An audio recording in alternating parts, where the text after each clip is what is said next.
Hello, everybody that is joining right now.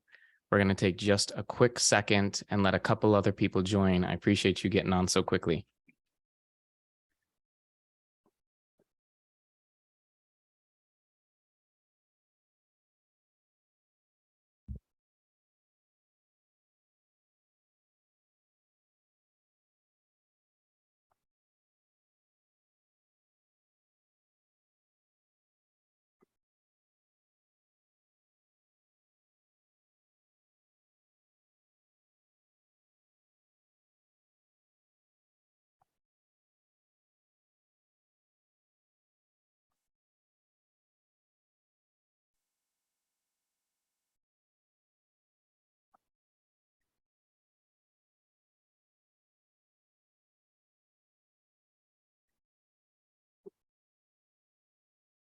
Okay, so just wanting to touch base. Thank you guys for everybody that is here promptly. I don't want to go too far off a schedule because I very much value you guys' time and I appreciate you guys spending some time with us. So I want to kind of jump into it, and those who can join will join. We'll also be posting this on our YouTube channel, and we'll be sending this out later. So if you missed the first or the beginning of it, or want to go back and rewatch things, then you can definitely do that.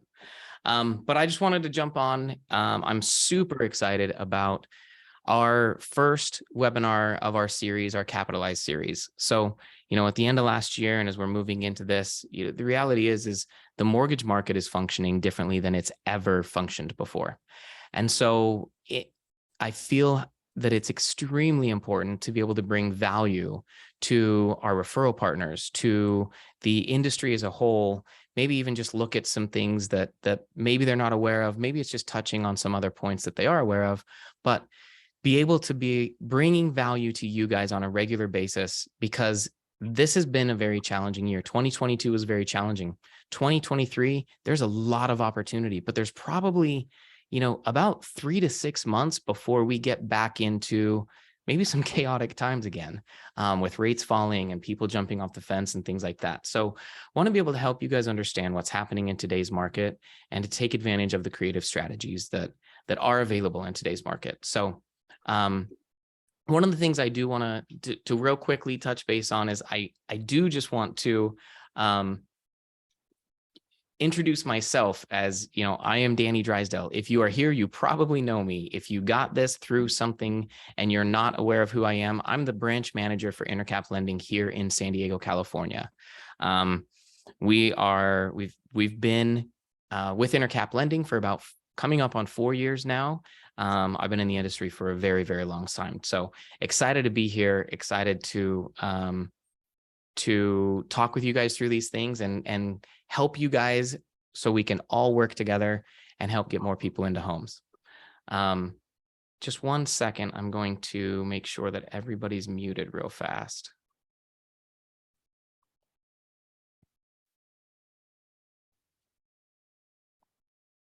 Sorry about that. Okay, just jumping in real quick. So the chat box is being monitored. If you guys have any questions through this, put it in the chat box and we'll definitely touch base. We'll kind of go through that as we go through this process. But I am going to go through some of these next pieces and chat through some of these things. So obviously a really important piece of helping get more buyers into homes and helping sellers sell homes is understanding the market and understanding what's going on right now.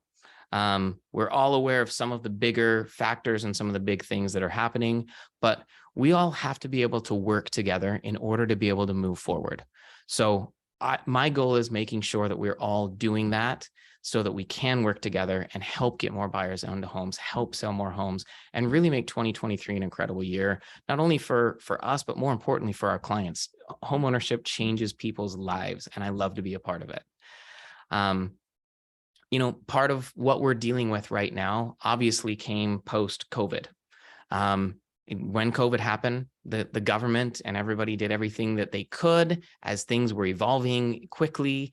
The government, through that time and through the past few years, actually pumped $5.3 trillion into the economy.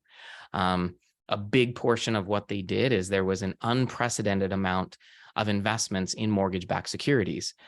They started investing in mortgage-backed securities in the 2008 mortgage crisis to be able to get things back on track.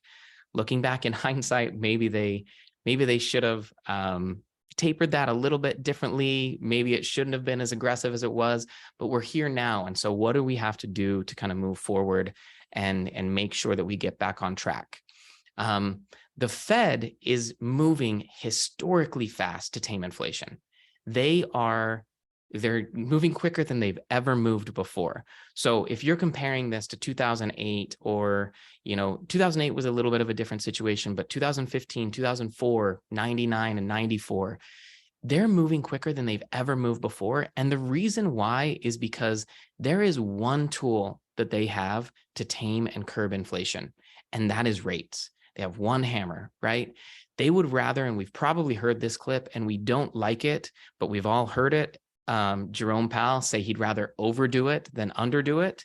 The reality is, and the reason why he comes from that approach is because it is much easier to stimulate the economy, and they have dozens of tools to be able to stimulate the economy if they do overdo it. But it is very, very difficult to get inflation under control. We've already seen in just the past 6 months that inflation has actually fallen from about 9% to about 6.5%. It's projected to continue to fall pretty quickly, but that 5% benchmark is a very difficult thing to get over. It's a very difficult hump.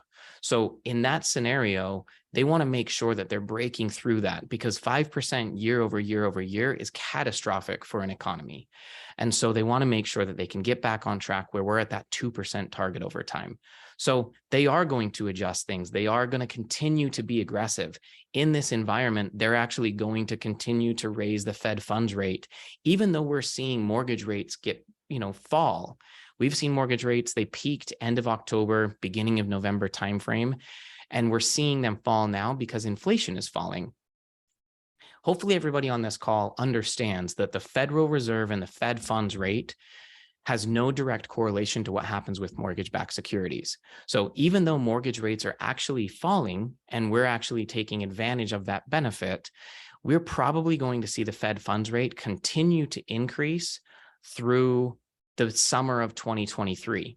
So even though the Fed funds rate is going to increase through 2023, I'm curious to know where people think that interest rates are going to be by the summer of this year.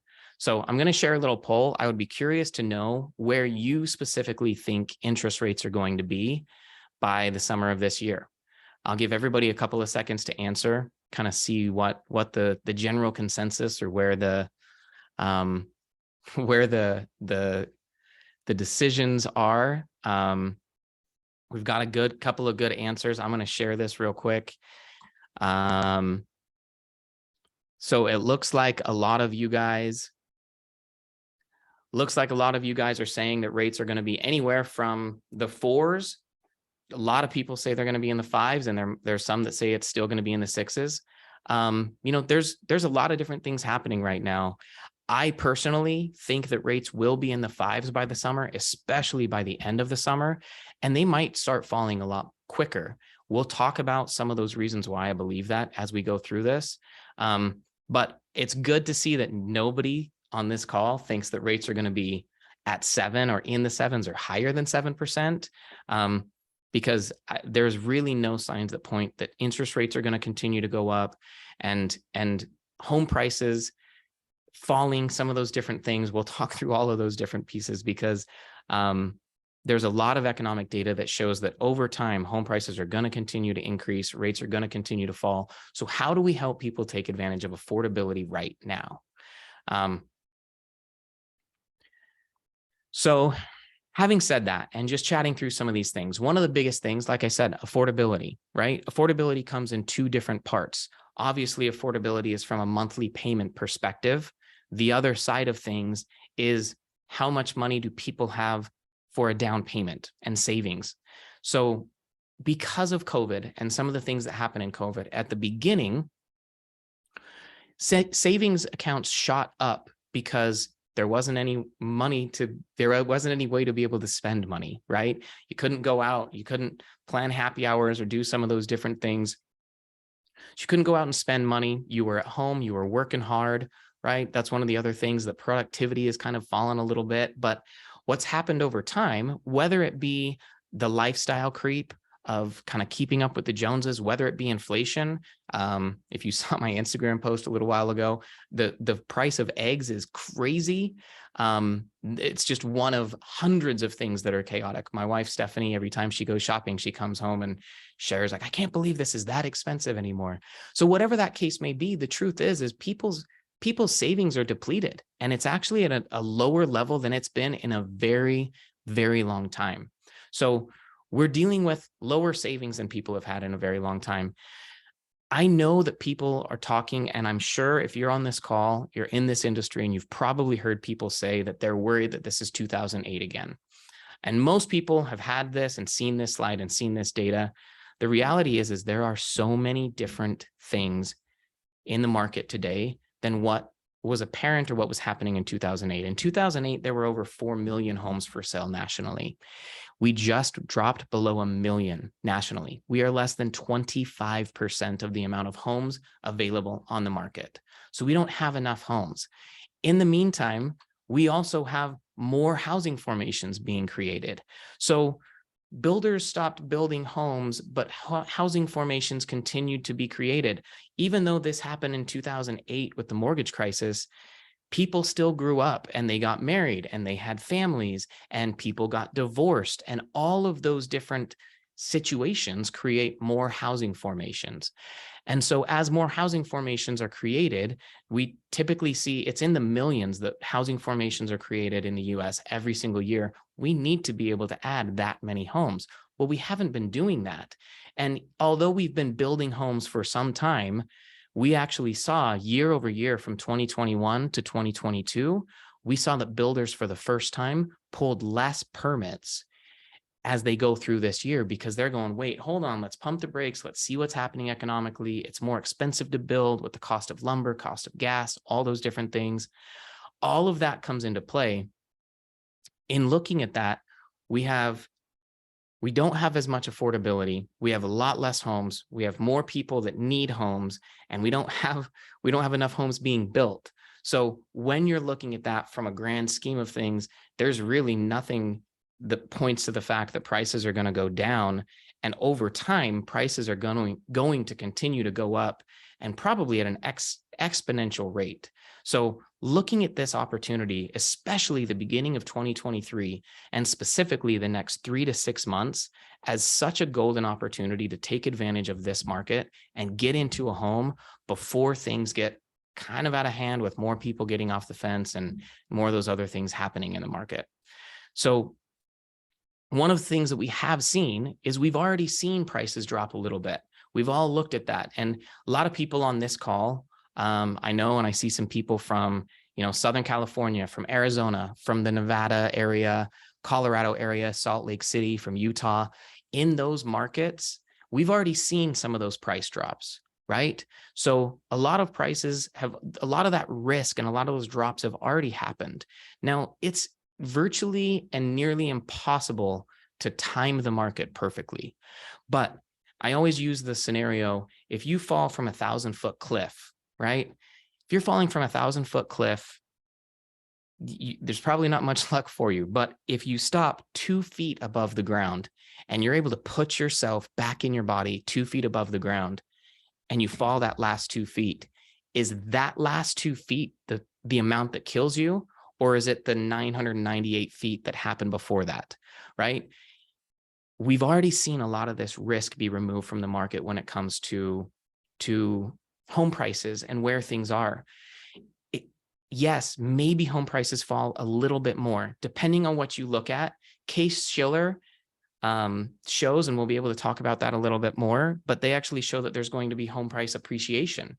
Now, even though we have home prices that have already fallen from their peaks, a lot of those markets that we touched on, that Colorado market, Arizona, Southern California, Utah, Southern Nevada, those markets, those actually have people moving to those markets. So in that situation, We don't have enough homes. We're not building enough homes. People are coming in. The biggest thing we need to understand is, how do we deal with that affordability? Like I mentioned, Case-Shiller, they're projecting even this year. Now, we had a peak in 2022, and we've come off of those peaks as far as home prices go. But still, even measuring the beginning of 2022 to the beginning of 2023, you saw an increase in your price. Case-Shiller says that that might be more tame. It might be more moderate this year, but it's still going to happen at a pace of about 4%. Now, there's other surveys, there's other people out there that say that we do have another 5% to decrease. Timing the market is very, very difficult, but getting in before there's more people in the market is going to be the better bet and the better opportunity to be able to secure the right home that you need. So how does this all correlate, and how does this all tie into mortgage rates? So I've shared this with some of you, some of my referral partners. I'm happy to share this website with you. So this is a website that it's called Optimal Blue. We refer to it in the mortgage business as OB. A lot of mortgage companies use this software to secure loans, to lock their loans, to lock their interest rates. So although you could go to Mortgage News Daily or a lot of other news sources and news outlets to be able to find out what rates are being advertised at, this is a real-time look at what rates are being locked at, real locks that are happening and securing that money on the secondary market. Now, one thing to note, and this is kind of interesting because as you look at this, I know that you look at these rates at 6.19%. You can look at Mortgage News Daily. They're even a little bit lower than that as far as what's being advertised out there right now. Optimal Blue actually shares with us, and we have another piece of information with that. So even though the average rate being locked is 6.19%, that does not mean that that's the par rate in the market today. Right? So one, we've all talked about, and we all understand that depending on your credit score and your down payment, that changes things. But the other thing that changes things is how they price their loans. And so this is actually, that showed a rate of 6.19% is the average rate being locked in the market.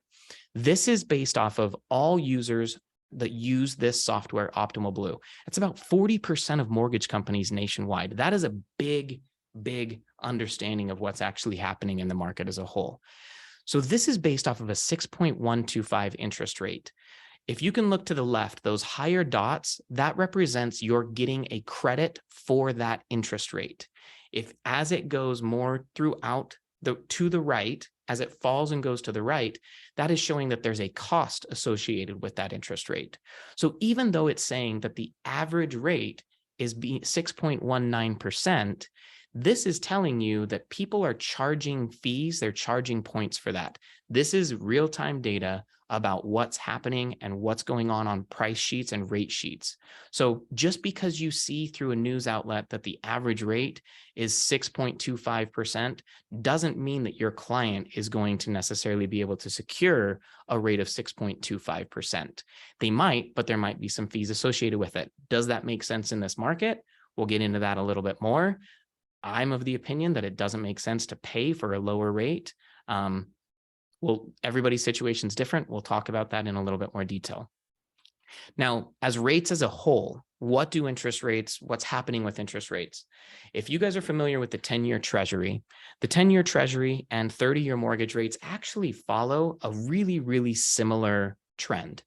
And so in general, if you actually look at what's happened over time, the red line is mortgage rates. The blue line is the 10-year Treasury, and they're following each other very, very closely. So when you look at that, there's a little bit of a spread between them, right? And so looking at that spread and understanding what that is right now, so on average, that spread is 170 basis points. So it's about 170 basis points. I haven't checked right now in the market. The 10-year Treasury is about 3.5, somewhere in the 3.5 range. If you say 170 basis points, you go, okay, 3.5, 4.5, 5.2%, right?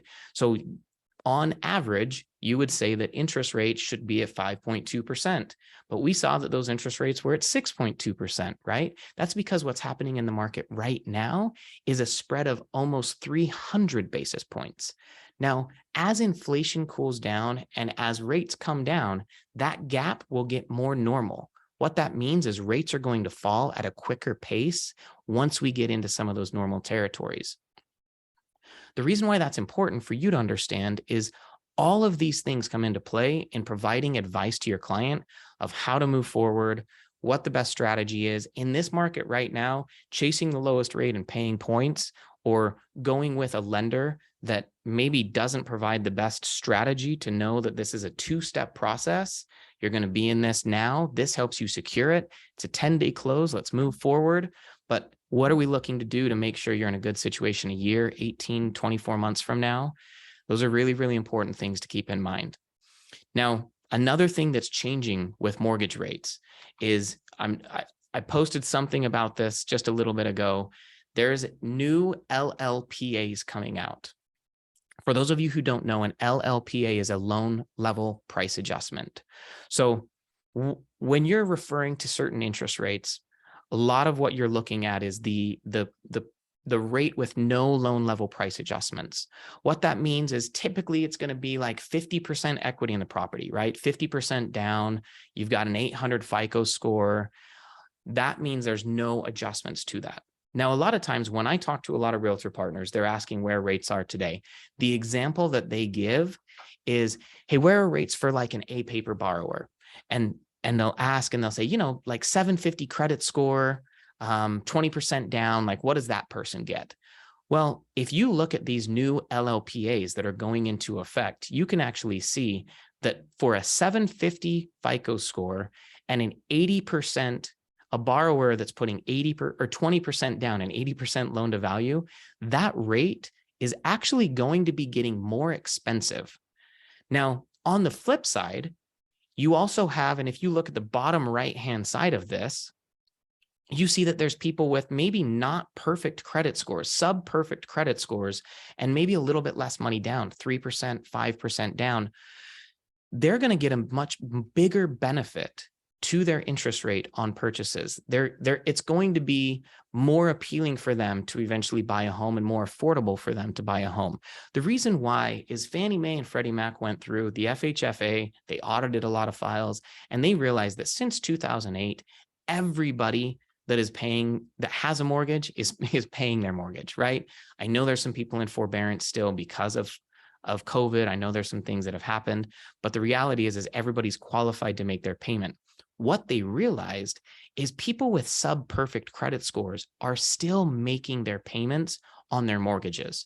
So even if they're not perfect credit because they have, you know, more credit card debt than they want to have or something in that scenario, it doesn't mean that they're not a good qualified buyer to be able to take advantage of home ownership.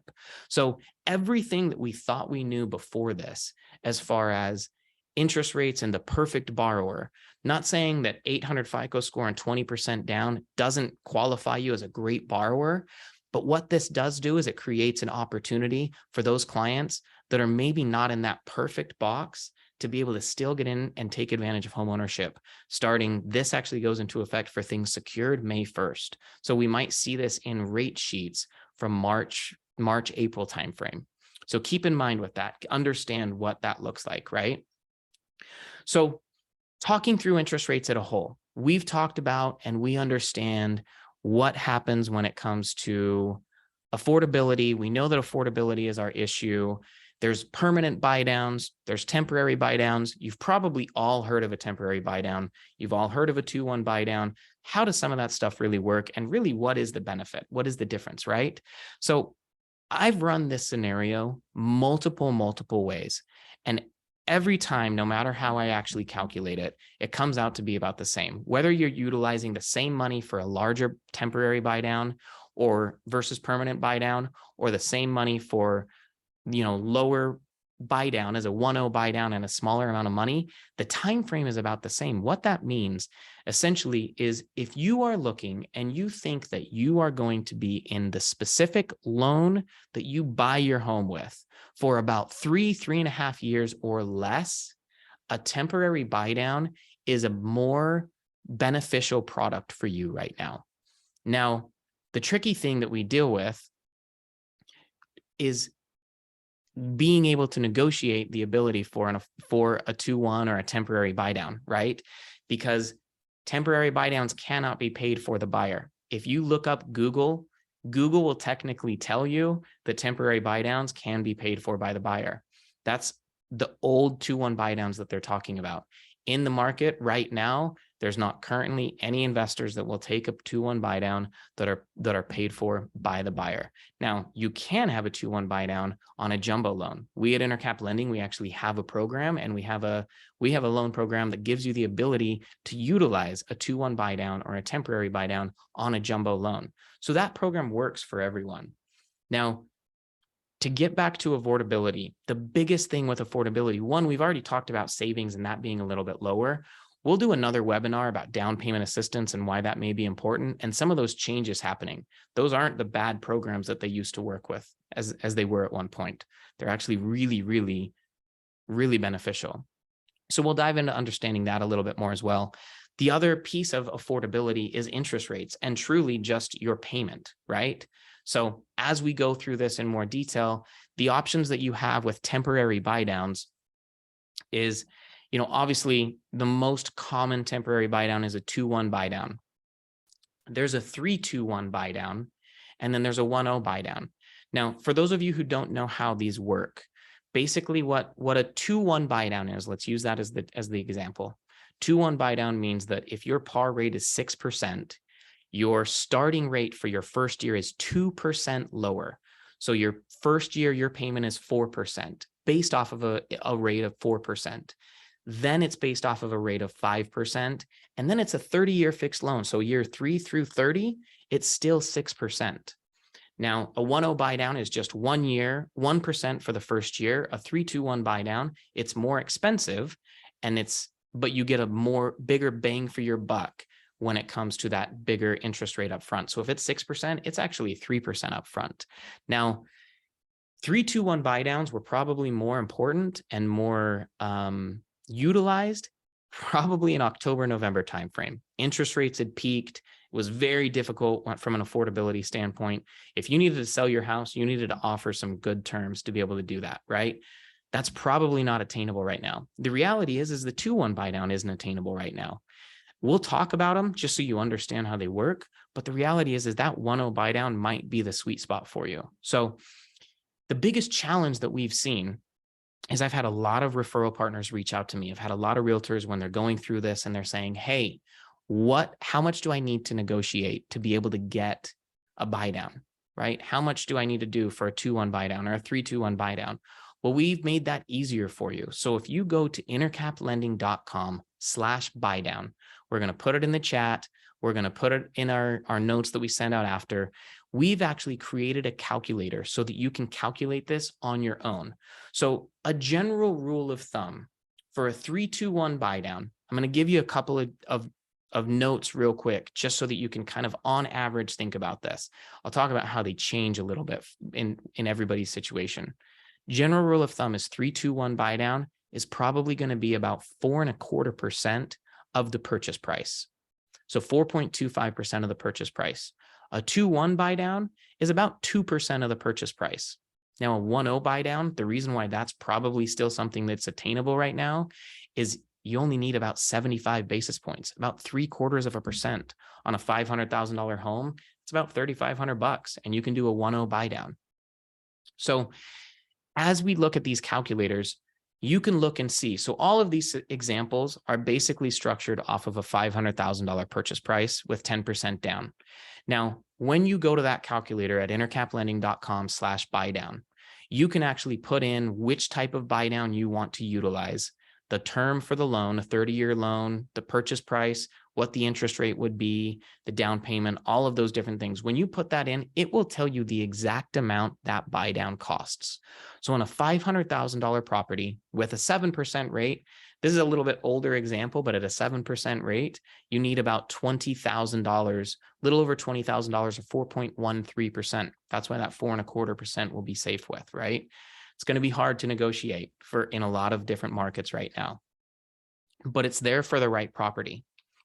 The other thing to keep in mind is the 2-1 buy down. You have the 2-1 buy down. That'll cost a little bit over $10,000. It's about 2.1%. If you get 2%, we're definitely going to be able to help you take advantage of that. The biggest benefit of this, look at this, on a $500,000 loan, your monthly savings is almost $600 a month. You negotiate $10,000 and you could get savings for the first year of $600 a month. Year 2, it's about $250 a month in savings. So looking at those options, seeing if it's possible. Now, you don't have to negotiate 2% right from the very beginning. I know a lot of people on this call, and I can look at the 1.0 buy down as well. I know there's a lot of homes being sold as a, as is, in an as is situation. I know a lot of partners that I see on this call that have negotiated credits, even though the home was sold as is. So why this 1.0 buy down might be important, like I said, $500,000, you get $3,500. That doesn't have to come when you're actually negotiating the contract and getting your offer accepted. That can come when you actually are negotiating your request for repairs. Now, this can utilize and this can benefit somebody in a savings of about $300 a month for $3,500, right? The coolest thing about 2-1 buy downs, the thing that is important for everyone to know and everyone to understand is in this situation with 2-1 buy downs, the remaining term, if rates stay the same, you took advantage of big savings those first couple of years. Maybe it's 1 year, maybe it's 3 years, depending on the situation, but you took advantage of big savings that first year. You utilized everything that you negotiated, right? If rates go up, which there's no signs that point to the fact that rates will go up, but if they do go up, you're in a great situation because you're capped out at that. If we locked a loan today, let's say we locked at 6%, your rate was 6%. If rates are 8% 2 or 3 years from now, then you're in a great situation, right? And it gave you the ability to work into that home from an affordability standpoint. If rates go down and the likelihood, the very, very good likelihood that rates are going to go down, this is where you take advantage of things. The benefit of a temporary buy down is if you negotiate $10,000 for a 2-1 buy down or $3,500 for a 1.0 buy down, you will reap the benefits of that savings for your client, whether that is through benefits in lower mortgage payments for that entire duration of that structure, or if you refinance sooner.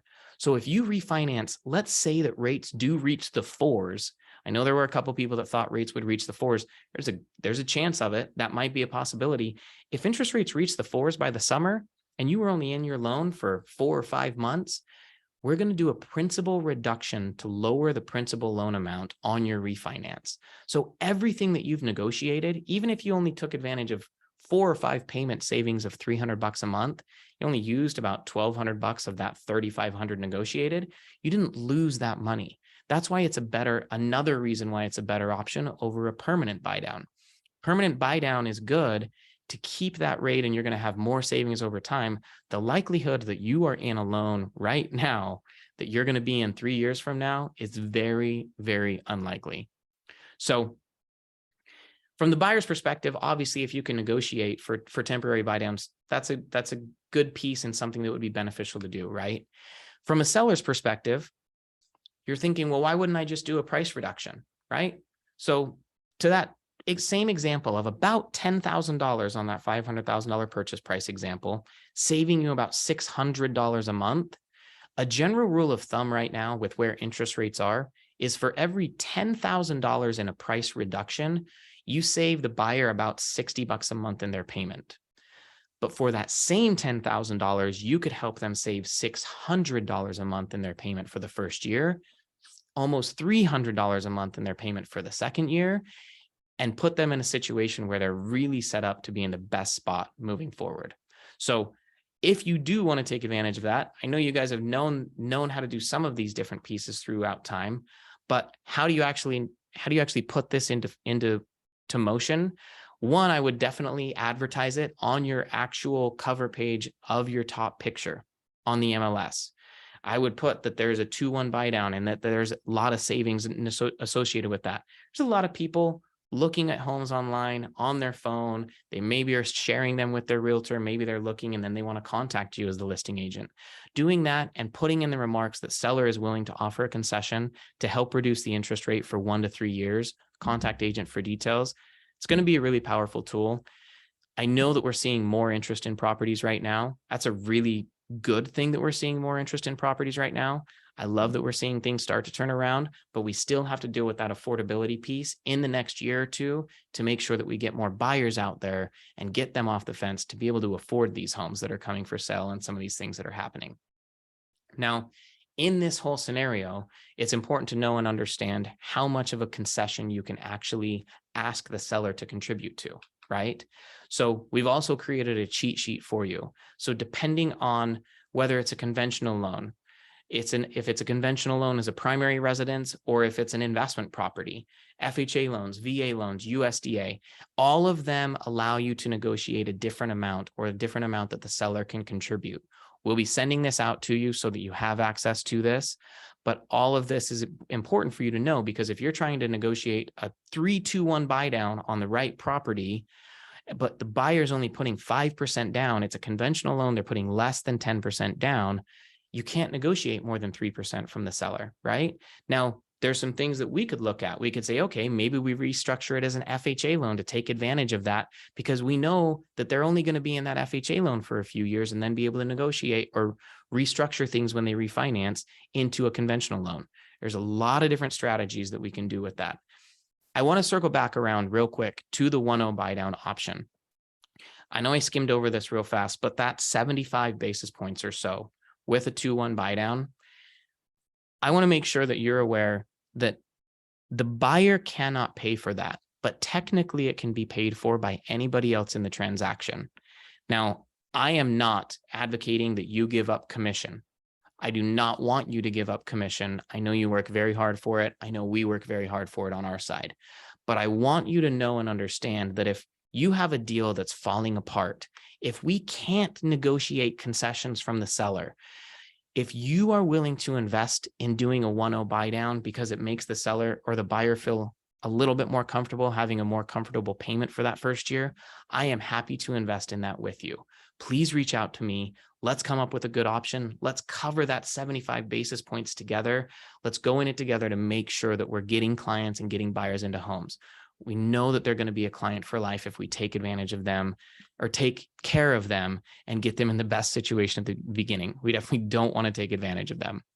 I know I kind of circled back a little bit, but we want to make sure that we're arming you guys with all of the tools that you need for success. So we want to be able to know, we want you to be able to have the cheat sheet to be able to know how much seller contribution. We want you to use that calculator on Intercap Lending's website, intercaplending.com/buydown. There's also a calculator that allows you to understand how much you can afford. You could kind of use that. Your clients can use that if you want to have them go to that. We'll help you with flyers if you have a new listing.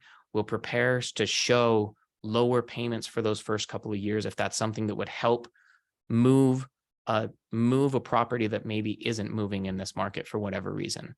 So one other thing that we at Intercap Lending want to do in this process is we want to, a lot of investors, I circled back to the investors and why investors are wanting some money up front in the process. It's because they know they're not going to have that loan for long. Well, we're taking a different approach at Intercap Lending. We're actually saying, hey, we understand you're needing, and it's an important thing right now is affordability and getting into a home, but we know you're not going to have that specific loan forever. So rather than saying, hey, we're going to charge you a premium up front, we're saying, hey, we're going to help you with a free refinance down the road. We will cover all of the lender fees when it's time to refinance down the road. Now, there's third-party fees that we have no control over, the title, escrow fees, some of those things. In some cases, you're going to need an appraisal. Most you won't, with some of the changes regarding PIWs and appraisal waivers and things like that. But if you do need to pay those, that's maybe $1,000, $1,500. Makes it extremely affordable to be able to take advantage of a refinance down the road. So make sure that you're working with, and we're all strategizing together to help get more buyers into homes, help get more sellers into homes, talk through some of those things a little bit more. I know I just talked at everybody for a really long time. I'm going to take our moderator off mute real quick. I'm going to see if we have any other questions in the chat. And let's see, Stephanie. Hello. Hello. Do we have any questions that we weren't able to address, or is there anything we can kind of circle around on to help people? Yeah, there was a couple. One of the ones that Eric had asked that I thought maybe you could elaborate on a little bit more was the LLPA heat map. His question was, are rates going to be getting better for people with a 640 FICO with 3% down? And maybe just talking about how that would contrast with someone who's in that 740 range, or what's going to happen to them. Yeah. So great question. So essentially, yes, people in that 640 FICO score with 3% down, their rates are going to get more appealing, right? So there's kind of two ways to look at that. One, if you have a buyer looking right now, help them take advantage of this, because those are opportunities for purchases, but there's also refinance LLPAs. We didn't talk about them today, but there's other LLPAs in place for refinances. But that for purchases all kind of comes into play. Don't discourage them from buying a home now. But if they're in a situation where it's just out of reach, yes, essentially somebody with a lower FICO score and less money down, their rate will get more affordable than it is today when you're comparing apples to apples. So the adjustments are going to get smaller for those scenarios.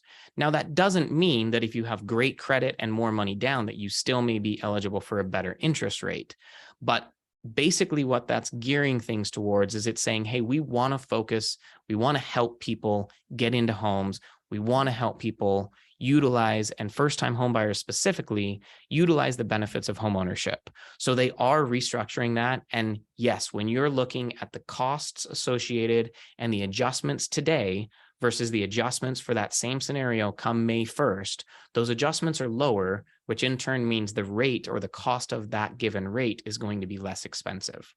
So it will be more affordable for them. Hopefully that makes sense. Is there anything else, Stephanie? Oh, sorry, I was on mute again. Let's see. Oh, there was a question about the CPI reports. I know in this setting, we didn't really talk about it, but they were basically wondering what it is and why it's so important. They've been seeing it on social media and on the news.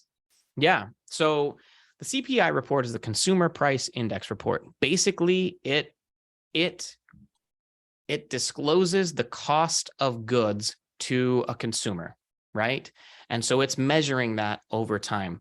I love the CPI report. There's a ton of stuff in here. Actually, as I was preparing for this, I took a lot of slides that I wanted to share out, but we can talk through a lot of those different reports. There's the CPI report, the PCE report, which we're actually getting a new PCE report on Friday.